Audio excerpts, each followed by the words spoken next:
I think the defining moment for myself, when there was a break, when there was an emotional break with my wife, who passed away from alcohol use disorder a little over 4 years ago.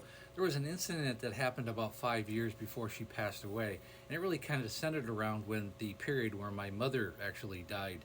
And we had flown back to New York, and we were spending, 6, 7, 8 hours a day in the hospital.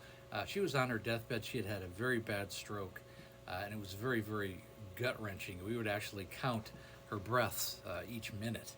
And unfortunately, my wife stayed back at my dad's house, and I didn't really think about it at the time. I was really more concerned with my mother. It was her last days, and everybody knew that. It was very emotional and gut wrenching. And unfortunately, when I went home earlier one day, I discovered why my wife decided to stay back at my dad's house. And again, this story is not used to disparage my wife. So many people ask me, what was the defining moment when you realized your wife was an alcoholic? Or what was the defining moment when you realized you'd had enough? You were sick and tired of being sick and tired. And this was the watershed moment, because when I walked in the door of my dad's house, there was a garage door. You open that up and you walk through the back door.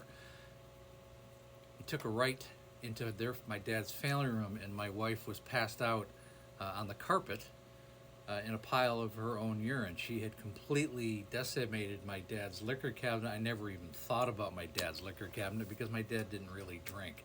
He had like vermouth and old bottles of Jack Daniels, just stuff that probably were just these old dusty bottles that no one really thought about. And it was over the stove of his house. I mean, this is, he lived in a house that was built in the 60s. It was just a different kind of setup. We never thought about it, but walking in the door and finding her in that state was just the most callous thing I could ever deal with, because I was dealing with my mother's death, and then now I had to deal with my wife, who was completely unhinged at this point. And I remember I was just absolutely, beside myself. I immediately had to get her up. I got her up. I had to get her upstairs. Wanted to get her out of the situation. I went and immediately washed the floor, and I had to make up some excuse that something got spilled. And I just remember just frantically trying to get her upstairs and clean the whole place up before, my father, my sister, and brother walked in the door. And I just remember the feelings of just what insanity that you had to go through as a family member.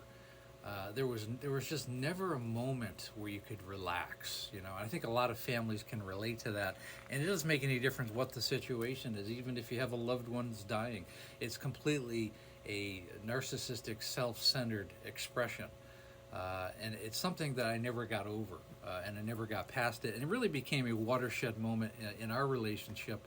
Emotionally, I was pretty much detached for the last few years of her life, and we lived in the same house, and I just kind of dealt with it. And unfortunately, I don't think it did either one of us much good.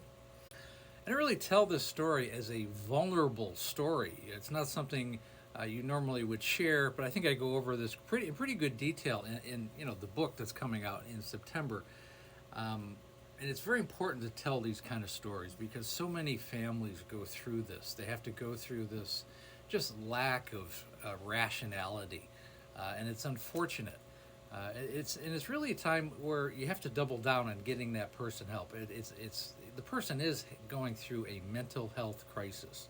This is definitely a mental health crisis, and you have to recognize it as such, and really push that person to get the help that they need. And if they don't, well, you're really going to have to allow that person to fail, and maybe you should part ways with them emotionally, maybe physically, depending on the issue.